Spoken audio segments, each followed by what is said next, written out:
પ્રથમ તો મેસેજના કારણે મેસેજને આમંત્રણ આપીને ગામના વડીલો, આગેવાનો, યુવાનો, આજુબાજુના ગામમાંથી પણ જેને આમ ભાવ છે ભાવથી આજુબાજુના ગામમાંથી પણ કરેલા છે એ તમામનો પ્રથમ તો માતાજી પરિવાર વતી બધાનો ખૂબ ખૂબ આભાર, બધાને ખૂબ ખૂબ ધન્યવાદ. હવે આપણે આજે 5 તારીખ થઈ અને 21 તારીખે તો આપણા માતાજીનો આ ભવ્યાતિ ભવ્ય કાર્યક્રમ, માતાજીની પ્રતિષ્ઠાનો કાર્યક્રમ શરૂ થવાનો છે. એટલે એમાં બહુ કહેવાય, તમે બધા જાણો છો કે આજુબાજુ એક આખા જિલ્લામાં આની ચર્ચા છે કે સાળવા ગામે માતાજીનો ખૂબ મોટો ભવ્ય કાર્યક્રમ છે.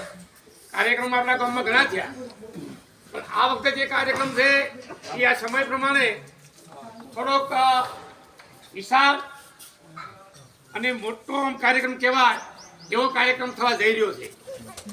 એટલે એ કાર્યક્રમથી આપણા ગામનું માતાજીના પ્રતાપે ગામનું નામ પણ આગળ વધે છે કે ભાઈ ચાવા ગામની અંદર માતાજી તો બધે છે અને આ માતાજીનું આપણે બધા જાણો છો કે નાનું એક મંદિર હતું, પણ ગામમાં એક પ્રથા હતી કે કોઈ પણ માણસને સત્ય પકડવું હોય ને એને એવું કીધું કે ડાભીની માતા સવન ખાલી આમ દેશી ભાષા બોલતા તો તરત પાછો પડતો, ના અહીંયા નહીં આવું. તો આવી એક માતાજીનું એક નાના મઠમાંથી એક નાના મંદિરમાંથી વિશાળ મંદિર બની અને આજે મોટો એક કાર્યક્રમ થવા જઈ રહ્યો છે. એ ડાભી પરિવારની સાથે સાથે આપણા ગામનું પણ એક સૌભાગ્ય છે. અને આપણે અને માતાજીનું કંઈ કૃપા છે ને તો જ આ ગામની અંદર અત્યારે કોઈ વાદ વિવાદ નથી અને બધા એક પરિવાર થઈ અને બધાને એવું હુશ છે કે ભાઈ આ ડાભી પરિવારોને કે કોઈ આ એકબીજા પરિવારોને પણ આખા ચાળવા ગામનો અને તમામ કોમનો કાર્યક્રમ હોય ને એવો દરેક એક રજપૂત સમાજ નહીં પણ બધા સમાજોનો ભાવ છે. ગામમાં વસતી તમામ પ્રજાનો ત્યાં સરસ કાર્યક્રમ થઈ ગયો છે ને અને બધા ઉત્સાહ છે.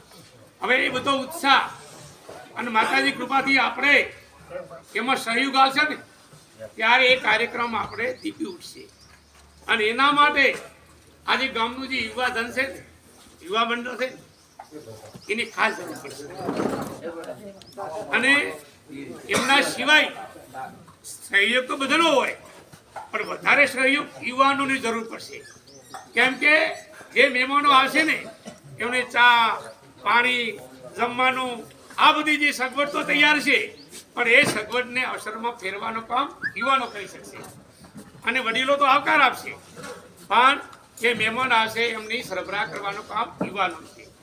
એટલે બધાને મારે કંઈ બહુ ભાષણ નથી આપવું, પણ હું એટલું કહું છું કે કોઈ પણ કોટ હોય, હવે કોટ ને માતાજીની કોટ થી જે તમારે રાઠોડ હોય, વાઘેલા હોય, પરમાર હોય, બોડાના હોય, જાવિયા હોય, સાસુ જે હોય એ પછી તમારે એમાં એમ ન કરવાનું કે હવે ભાઈ આપણે કે ભરતભાઈ કૃષ્ણ બીમાર નથી તો કે ભાઈ આપણે ચલો ભક્તમ થયા એ ન ગણાય. એ પછી બધા જ ભરત જ છે, બધા જનક જ છે. એ પછી આખો પરિવાર આવી ગયો અને એ આખા પરિવારનો જ કાર્યક્રમ છે. એવું તમે આ દાખલો આપો એવા બધા જ પરિવારના બધા જ પોતાનો એવો ભાવ રાખશો ને તો જ કાર્યક્રમ સરસ મજાનો થશે અને માતાજીની કૃપા તમને તમારા ઉપર પણ આશીર્વાદ આવશે. એટલે આપણે હવે અહીંયાથી ખરેખર હેમરાજભાઈનું મેનેજમેન્ટ જબરદસ્ત છે ભાઈ, અને ઘણા બધા કાર્યક્રમો કરે છે. અને એમણે મેં જોયું હમણાં ચોપડામાં સરસ મજાનું એમણે લગભગ 21 મુદ્દાઓનું આયોજન કર્યું છે. એમાં કોઈ બાકી રહેતો નથી. મોટી વાત કરી ઝીણી વાત સુધી પણ એની અંદર કાર્યક્રમની રૂપરેખા આવી ગઈ છે. અને આપણે ફોટો પણ અલગ અલગ બધા કેટલી ફોટો લખી છે આપણે આ ફોટો છે 21 મુદ્દા છે. એટલે હવે આપણે એમાં શું કદાચ કોઈ એક મુદ્દો બાકી હતો કે મોટી કોઈ તો એમાંથી 2 મુદ્દા સંભાળવા પડે એવો સર્વે કરી અને આપણે આ કાર્યક્રમ કરવાનો છે. અને આ વખતે હું તો કહું છું કદાચ ખાસ ઘરે પ્રસંગ હોય લગ્નનો તો બરાબર થાય, આપણે ન કહી શકીએ, પણ દેશી ભાષામાં કહીએ કે લવે ટવે એવું હોય તો ટાળ દો લગ્નનો પ્રસંગે. થોડા ઘણો લાગતો તો તમે કદાચ તમે જઈ શકો લગ્નમાં ન જો તમને કદાચ કોઈ ઠપકો મળે એવું ન હોય ને તો લગભગ તમારે એવો પ્રસંગ ટાળશો તો માતાજી કૃપા વર્ષે. હા, અડીન કાર્યક્રમ હોય લગ્નનો તો આપણે નહીં કહી શકતા, પણ લગભગ તો આ પ્રતિષ્ઠા છે, તમે નહીં જાઓ તો તમને શોભા મળશે. ભાઈ આખું મોહાળો બરાબર છે, પણ કદાચ થોડાકનો આડો હોય તો તમે ટાળો. મારું આ પણ તમને બધા યુવાનોની વિનંતી છે. કારણ દાડા તમે થોડાક માતાજી પ્રત્યે સમય ફાળો દો. ભાઈ જો અમે તો દિવસ પૂરતું કહીએ 21, 22, 23 ગમે તેવો કાર્યક્રમ હશે ને, ગમે તેવું કામ છે, પડતું મૂકીને હાજર રહેવાના. રાત પૂરતો અમે નથી બંધાતા, પણ દિવસ પૂરતી અમારી પૂરી હાજરી. અમારાથી જે સહયોગ થશે એ, જે અમારાથી બનશે તે. એવી રીતે તમારે પણ 3 દિવસ કે 4 દિવસ તમારે માતાજીને તમારું સેવા યજ્ઞમાં તમારો આગો જે સમય આપી દેવાનો છે. અને એ તમે સમય આપશો ને, એનાથી આપણો આખા ગામની અને શોભા વધશે અને કાર્યક્રમ સારો થશે. એટલે બહુ નથી કહેતા. હવે હેમરાજભાઈના, માલતીભાઈ, લક્ષ્મણભાઈના બધી જે આયોજન કરે અને તમને જે કામ આલે એ કામ તમે આમ ખૂબ હેતથી, અને જે હેતથી કામ કરે ને એ કામ 100% થાય. એટલે દેશી કેવું છે ને કે હરપડા મારા મસાલા ગોમાં ગોળા નાખે પડદું એ થશે ને તો તમારે ચાય ગોળો અવળો થશે નહીં. એક મને કહેવાય કે તમારા ભાગમાં કામ થઈ આવ્યો અને તમે ફ્રી જો અને સતત તમે કામ કરો, એનું નામ હેત. જે તમારાથી બને આવું આપણે ખાસ, હું તો એવું કહું, તમે હેતથી કામ કરશો ને તો માતાજી ક્યાંય કોઈ વિક્ષેપ રાખશે નહીં અને બધું કામ રેડી થશે.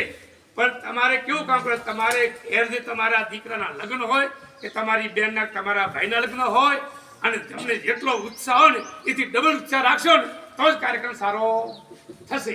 આટલું ટૂંકમાં કહી અને આપણા આગળનો કાર્યક્રમ વધારીએ અને બધા તન મન ધનથી જોડાઈ અને આ કામ સારો થાય એવું હવની આપણી ફરશે. તો બોલો શ્રી ગોતમ માતાની જય. અને માતાજી બધાને ખૂબ શક્તિ આપે કામ કરવાની, બધાને ખૂબ પ્રભાવ આવે અને આપણે સારો કાર્યક્રમ માતાજીનો કરીએ.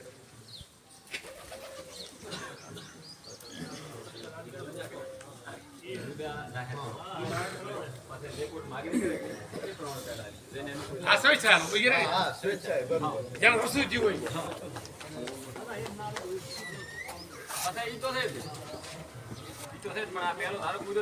વસ્તુ આલી દીધી તમે મારું બોલવાનું કરતા હતા.